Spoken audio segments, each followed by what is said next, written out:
আরে ওই দেখো, ইমাম সাহেব আসতেছে। তোমরা মসজিদে কি করো? আরে ইমাম সাহেব, আপনার কাছেই আসছি আমরা। দাঁড়াও, ইমাম সাহেব আজকে মসজিদে এই কথা বলল কেন? শোনো, শুধু এই কথার জন্য মসজিদে আসছো তোমরা? বুঝলাম না। হ্যাঁ, ওই কথা বলছো কেন? ওর একটা বিচার করেই ছাড়বো। হ্যাঁ, সঠিক বিচার হবে। এই কথার জন্য মসজিদে আসছো সবাই? তোমাদের লজ্জা করে না? যখন ইফতারি সেহরি খাও তখন মসজিদে আসতে পারো না? এরকম রোজা থেকে তোমাদের কোনো লাভ নেই, থাকবে না আর। এই রোজা তো আল্লাহর দরবারে কবুল হয় না, কারণ নামাজ পড়ো না ওই জন্য। আর তোমরা যদি এই রোজা কবুল করতে চাও, বন্ধুরা, আমি তো শিক্ষণীয় ভিডিও বানাই, তাই বলে তোমরা লাইক সাবস্ক্রাইব করবে না?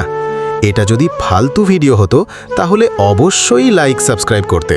তাহলে আমাদের সবাইকে নামাজ পড়তেই হবে, নামাজ মিস দেওয়া যাবে না। এটা কিন্তু আমার কথা না, এটা হচ্ছে কোরআন হাদিসের কথা। তাই নামাজ হচ্ছে আল্লাহকে রাজি খুশি করার জন্য একটা পথ।